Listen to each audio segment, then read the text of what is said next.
All right, welcome everyone. This is a NENPA University webinar. We try to do a couple of these every month, usually one on an editorial subject, and then something in advertising or other subjects pertinent to our business. And today we are thrilled to be presenting this webinar with Ron Speechley, the VP of Sales of Legacy.com. I'm sure some of you are already using their services. But we're just thrilled that he can give us his take of, what the industry is in now, the state of the obituary industry in relation to our business, and also what the future can hold and the opportunities. So Ron brings over 25 years of expertise working with leading media companies nationwide. Uh, before he was at Legacy, he was at SRDS, and he partnered with major media outlets, helping optimize their strategies. He's been at Legacy for about 7 years, and he does consult with newspaper affiliates, as yourselves, to maximize the obituary category potential. He's based in Chicago, and he continues to be a thought leader in this space. And again, we're just thrilled to have him join us again. Just be an open meeting here. If you have a question, I'll monitor the chat. But if you really want to get it out, feel free to come on camera. But I will watch the chat. And we will send out the recording and the deck after. So without further ado, Ron, why don't you get going? It was so nice, Tara. Thank you so much. And thank you all for joining. I know it is a hectic time of the year. Uh, I think everybody here would agree that obituaries are a cornerstone of the newspaper industry. And here at Legacy, like, we are super passionate and working hard on trying to keep this long-standing tradition as healthy as possible. And so I thought for purposes of today, I'd like to kick off with a question. Did you hear who died today? Right? Most people lift their head from their phones when they hear that question, and it sparks an emotion. Maybe anxiety. Is it somebody famous? Is it a politician? Somebody maybe from your community, your school, you name it, right? And when you really think about it in terms of our industry, who died is community news, hands down. The ... is important here because it's community news that is user generated, paid content that your readers are super engaged with. So let's pause here for a second. Most newspapers charge for obituaries, right? It's no secret. I'd say 30 some years ago, they were free. And then due to costs, right? And through different monetization strategies, newspapers started to charge for obituaries. Today, the average obituary price in the United States sits around $390, right? And it can range. The most expensive obituary that was purchased through our private party network this year was for the Wall Street Journal for $19,990, right? So people want to honor their loved ones for sure. But in many cases, it's starting to get a little pricey. And on the other side of the coin, we do see some newspapers that still don't charge at all.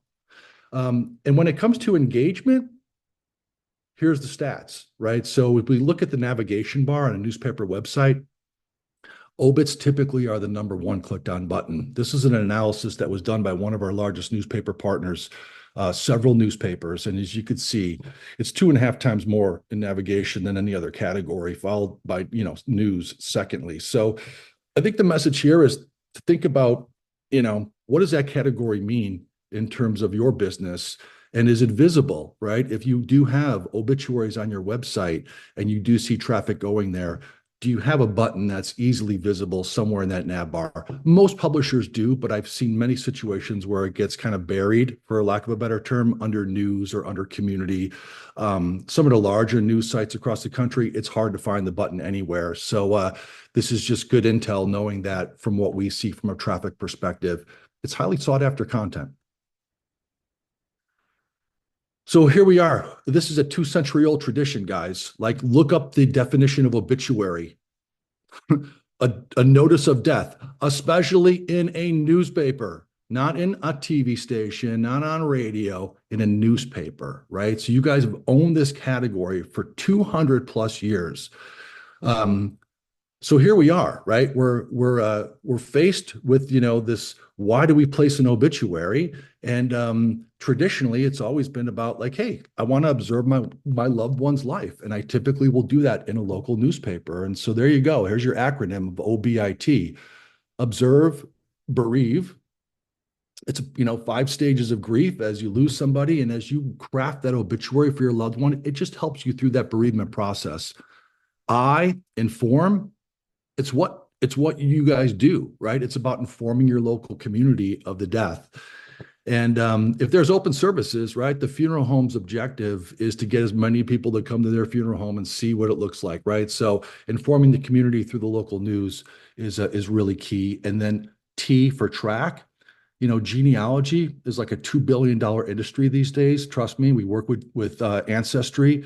We see what type of business they do, and without obits in a local trusted news source, 300 years from now, let's say, it's going to be tough. It's going to be tough to go back and track your lineage. And so we kind of lean in with like, why place an obit in a local trusted news source? It's something we have to educate this next generation on, particularly because they're not, heavy print users. They don't see the obits laying out on the kitchen table on Sunday like, we did when we were kids.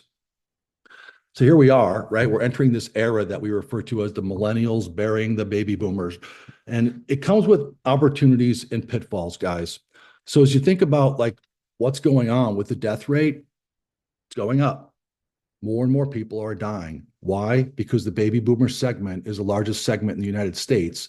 And, today, a quarter of the population is over 65. So there's no lack of advertising opportunities, if you will, around obits. But that audience, right, that is buying the obit, whether they're sitting in front of the funeral director or not, is typically this next digital first generation that is not a traditional print reader. And so connecting that offering of the cost per inch, per line, per word, per character, in some cases I've seen, is a disconnect, right? So we have to think about how do we address this next generation with what our offering looks like. And then as we looked at what happened with the pandemic, right, we saw this whole craze of the DIY funeral take off, and it's only continuing to grow. And a lot of this is centered around cremation. So basically, today, if you're not going through the traditional burial with a casket and having a service at a funeral home, you can call the local cremation society. They will come, pick up the decedent, bring back an urn, and that's it, right? For under $1,000. The traditional burial is typically today around $8,000. So there's this big disparity in revenue that funeral homes are feeling based on the fact that more and more people, in fact, it's about 2/3 of the US today is getting cremated. And as you look at that 2/3 this year, almost half of those cremation, there was no funeral service. There was no like, oh, let's go to the funeral home, rent the room, and hang out for a day. When I was younger, it was a 3-day event at the funeral parlor, right? So, nowadays it's curved back, if not used the funeral service at all. So it's impacting obituaries. Why? Well, here's what's going on at the funeral homes. They've seen, right, here's some data that shows right when the pandemic hit, what happened with funeral services? They fell off of a cliff. Well, we couldn't gather, right? So that's part of it. Pandemic's over. And we haven't been able to get back to pre-pandemic service levels yet. So people have caught on to the fact that they don't really need to use a funeral home anymore, and it's impacting the funeral home's profitability for sure. You could see the data here, from 2020 compared to 2025, the drop in burial and the growth in cremation. So that affects their profits, right? It's not like there's less people dying. There's more people dying. The funeral homes are still kind of holding pat. They're holding the number of families they served. Every traditional funeral home today serves about 10 families per month, right? So about 120 funeral services per year. That's kind of holding. The death rate's going up though. And those families that are doing the funeral services tend to spend a little bit less than they once used to. So they're not renting a room and having a 3-day wake. It's boiled down to a half a day at best. So when it comes to the funeral home presenting your offer, you got to think about that, right? Because what's in it for them other than them seeing those dollars go out the door for the obit being published? Here's some quotes, right? So here's a funeral home director. We have a website that we put our notices on. Don't put it in the paper, word of mouth it, right? So they're trying to think strategically, and it's really how they're being coached by their web providers to say, hey, put these on your website and only put them on your website, and that's going to help your funeral home get the most amount of traffic. Bad advice. And so these funeral directors think that they can just, rely on the fact that the obits are there on their web, and that's going to drive as much people to the service as possible if it's an open service. So there's a couple more where price and value are getting in the way. There's an excerpt. I think this is actually out in New England. I have to go back and look at the funeral home, but I found this excerpt on a funeral home website where they basically call out, try to keep your obituaries as concise as possible, as most newspapers now have it charged. The longer the obit, the more it will cost, right? And you can see over here to the right, here's a quote that we had received from a funeral director. Our directors know the value that the obituary brings. The costs blow our families' minds, though. They almost fall out of their chair. They have to take out the part that's valuable to them. Psychologically, that's tough, right? So what happens here is the funeral directors, in many cases, have to turn into an editor, right? If they're sitting with the family and the family writes this beautiful obit and then they get the quote back, family's like, well, let's edit it down. Takes time for the funeral director to have to do that as well. So here's the trends, guys. This are real numbers. We work with most newspapers in the country that represent these trends. And so obit placement has been declining. I mean, going back all the way to 2017, and it was at a clip of about 10% less, 10% less year over year, 10% less up until 2023. In 2023, we saw a 15% decline year over year. And here we are in 2024, it's another 15% decline. So do the math, right? Let's just say you do 1,000 obits per year, 10% less, 10%. It's going to get to a point where you got to sell one obit for, $25,000. And we don't want that, right? The goal is to get as much obit content as possible.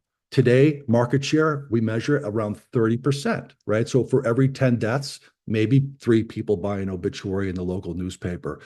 So this is the conundrum, right? Because the content drives audience and readership. And I know some newspapers, put it behind a paywall even, and that's something that, is plays into their subscription strategy. And so there's less content, there's less eyeballs, there's less relevance. And so that's some of the things to think about when it comes to these declines in placement. We are starting to see some other newspapers take different strategies to rethink, pricing, rethink what their relationship is with the funeral home and create different strategies to drive more content. We'll touch on that in a minute.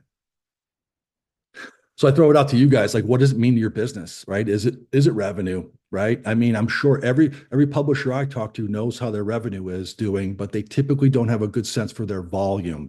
And what do most newspapers do every year? They take a rate increase on their obits. So they might not feel these 10% dips as much as we see in terms of the volume declines because of the rate increase.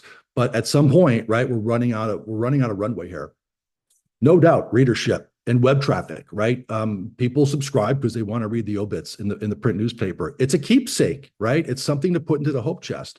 We know the web traffic it drives, and that's kind of the role that Legacy plays, is to try to get as much traffic to your content as possible. And then obviously it is local news. We touched on this. It helps keep your community connected. And so these are the things, as you think about your obit category today and your strategy, what's the driving force?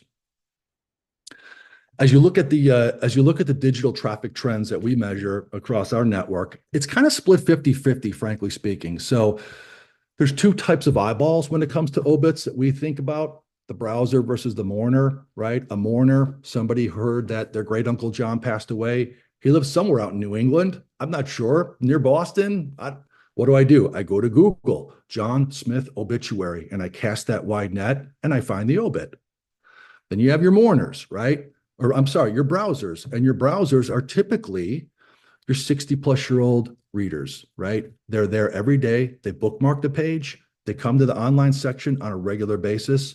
And frankly speaking, it is your funeral home's number one prospect when it comes to pre-need. That is a funeral home's objective today. They're not selling more caskets, and they're not selling, more full service burials, but they do need pre-need planning, right? They need my generation to say, geez, I got 4 kids and they all live in different parts of the country right now. And if something was to happen to me, I wouldn't want to have to leave that on them to figure it out, right? I need pre-need. I need to lock this stuff in so there's a plan on paper for my family to take care of me when the time's up, right? And so that's a funeral home's objectives today. And that browser, that 60 plus year old reader, is the sweet spot, right? And so browsers do not browse by funeral home website, right? They expect to come to the local newspaper to be able to see all the obits. But as I just showed you the slide before, most newspapers are only getting about 30% market share. So that's where there's a disconnect. Mobile versus desktop, right? Also split about 50-50. I'd say mobile's probably even leading more these days. More people spend time on their phones, right? And so making sure you've got a good user experience from a mobile perspective is important. And then in terms of finding the obit, again, it's kind of split down the middle. 50% are doing Google searches, right? Organic searches for obits. And then another 50% are either directly linking to that obit section, or they're going to the newspaper website and clicking on the obituary button, right, to take them in to read the content. So here's some things to think about, guys, and it's not rocket science. It's just a matter of time, right? We have so many different objectives today to run a business. And I think the most important thing you could do is stop by and meet with your local funeral directors. I know it seems very rudimentary, but you'd be shocked on how many funeral homes we walk into and check in with, and the funeral director says, we haven't heard from the newspaper forever, right? And we still send them obits. And so giving them a little love, donut drops, what have you, but it's important to understand, how are they presenting the obit to the family? That's the key thing. And ask them, when you sit down with a family, do you understand the value and the role that the obituary plays in this? And so it's a little bit of a re-education, right? Our rule is, if there's no cars in the parking lot, they're fair game. We're all prospects to them. So if there's no cars, just stop in. If you're driving home from work and you go past a funeral home and there's no car, stop in. Hey, Mr. Funeral Director, it's nice to see you. I'm with the local newspaper. We work together. I'd like to better understand the process as to how your families are buying obits these days and what they say, right? What gets them intel. And part of that comes into understanding your market, right? So you've got the volume numbers, looking at volume year over year, that tells a story, but then also understanding your market share. How do you understand your market share? Well, funeral homes have websites. You can go to their website and you can count the obits. I get it. Nobody has time to do that. But if anyone on this call has interest in understanding what the amount of obits are on the funeral home websites in their general area, we can provide that at no cost to you. We can run a report that says, hey, let's do a 15-mile radius around Boston, and it'll ingest all the funeral homes in the area, and it'll give you a tally of the obits on their website over a given period of time. You can take that data and marry it up to how many obits those funeral homes sent you, right? So it gives you a sense for market share. Pricing and placement. I mean, I can spend probably 2 hours right now talking about this. There's a lot of different strategies to think about. It really comes down to, what is that feedback, right? As if you are meeting with funeral directors and price is the number one concern, the question begs is, well, what needs to be true, right, to get you to help families publish more obits with us, right? Do we need to lower the price? And if I was to lower my price, Mr. Funeral Director, what can we do to at least secure 75% of the obits, and work a deal with them where it's more of a subscription-based strategy versus relying on them to present one by one by one. We're starting to see some newspapers do that, right? They'll go to their largest couple of funeral homes in the market and say, hey, listen, enough's enough. Let's draw a line in the sand.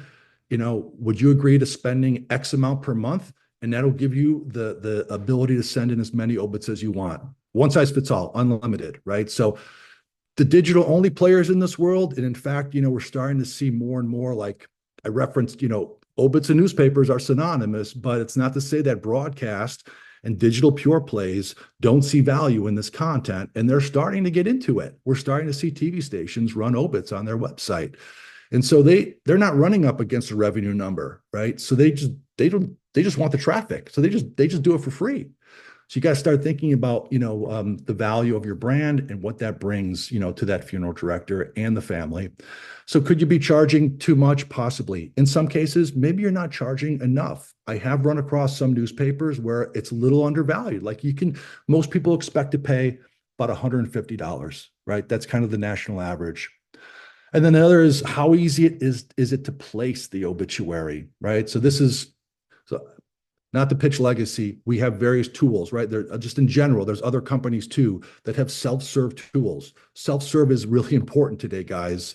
You want to give both the funeral director as well as consumer direct, right? That whole DIY thing I talked about, right? 1/3 of death last year or this year, there was no funeral service at all. Well, there's no funeral director to help the family write the obit, right? So you got to think about the private party segment. And so how easy is it for them, if a reader was to come to your website and say, I want to submit an obit, how easy is that, right? Go through that practice yourself after we finish up today's webinar.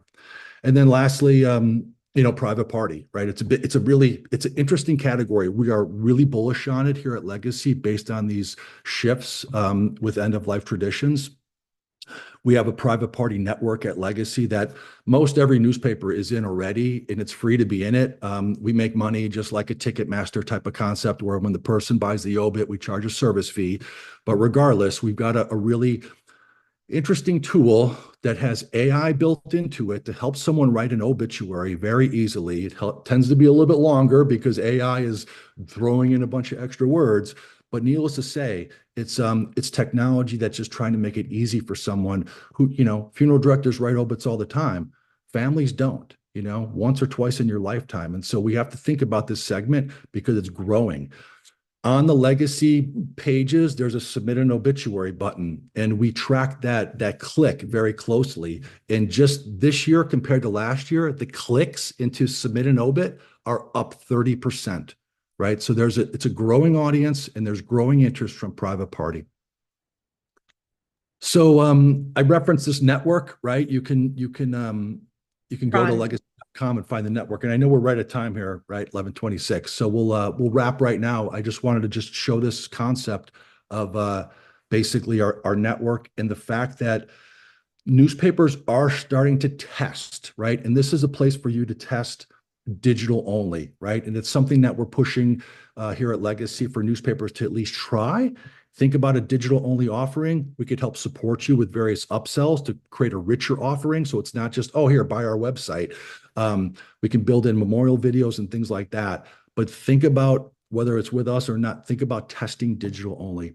And with that, I'll pause. Go ahead, We Tara. had one question from Christopher Herndon regarding the quality of obits, and maybe other people have feelings on this as well, that I'm guessing by his comment, you could look and see his full comment, but that the quality of even what they receive from the funeral directors or Smaller, the family then causes some issues within the newsroom because it's confusing. Facts don't seem to be straight. And so there might be some worries about publication and time spent to make it right. Is that what happens, Chris? I don't really know the process of, but is that something that other people say, Ron, that it's I'm amazing? not sure if I completely understand the question. I will say the funeral home, when it comes to the length of the obit, right? The goal here is to get the life story, right? That's what your readers want to read. They don't want to read a death notice. Sure, we all need to know when someone passes, but in terms of the browser, they're there to spend time reading life stories. They're interesting stories if you can really, get the family to dig in. What we're doing at Legacy is we created, this is brand new. We just launched this 2 weeks ago. It's an AI scratch pad obit writer assistant. So when you go to legacy.com, you can come here and type thoughts, type words, type anything, right? It's just a stream of consciousness. Type, and then create the obit and play around with it. It's at legacy.com. It's the first button that you see when you come in, and you could you get a sense for what we're trying to do to help families craft a well-written obit, right? That really encompasses the whole life story. And that's what we're trying to encourage newspapers to do. And if you think about doing that, from a digital only perspective to test, right? You can play around with pricing, right? Because obits aren't being purchased on a regular basis by consumers. You buy a couple in your lifetime. So you can test, right? We're really big on that. So anyhow, that was that. So that was Christopher's comment was, yes, they try to make them readable. They try to make them, I guess, as readable and accurate as possible given the facts. And then another person, James Quinn, also said that they've had issues as well where they've published something that a private party created, but then it ended up causing other issues within families that place the obit. Yeah, that happens, guys. Like this is a sensitive purchase because again, you're talking about someone's life, and that person impacted different people, and those people may not all get along, right? So it is something that happens on occasion. The one thing we do at Legacy when it comes to the private party orders is we verify the deaths, and we will screen the content on behalf of our partners. If that's something that is of interest or if it helps you to streamline it. But you absolutely have to verify the death. Otherwise, you can get caught in a lawsuit or something by publishing incorrect information on someone's death. Does anyone have anything else? This is your opportunity. We have a couple more minutes. Well, feel free to just shoot me an email with any questions that you guys have, and I'm happy to do any one-on-ones with you and look specifically at your given markets, particularly around the market share. Just know that that's complimentary, guys. Whether you work with us or not, I'm happy to give you a snapshot of the funeral homes in your given area and your footprint to see exactly how you stack up today in terms of how many obits you're getting versus how many obits are on their website. Okay. Does anyone want to share any feedback of where they are now? Are they still robustly taking obits? Is it growing? Is it shrinking? Just curious.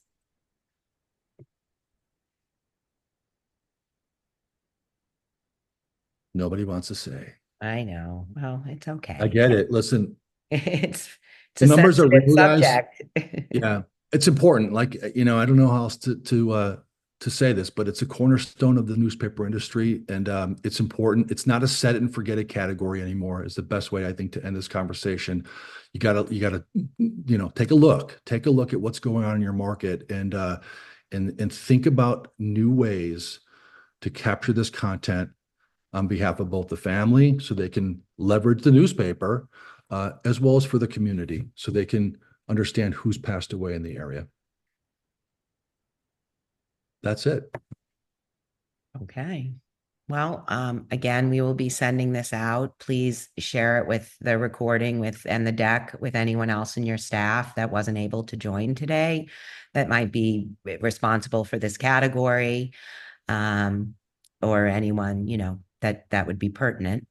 And yeah, thank you for joining us, and stay tuned for the next NENPA U webinar. Thank you so much, Tara. I really appreciate NENPA. You're welcome. And thank you, Ron, so much Thank for you. your Thank time you. and your expertise in this area. It's evident.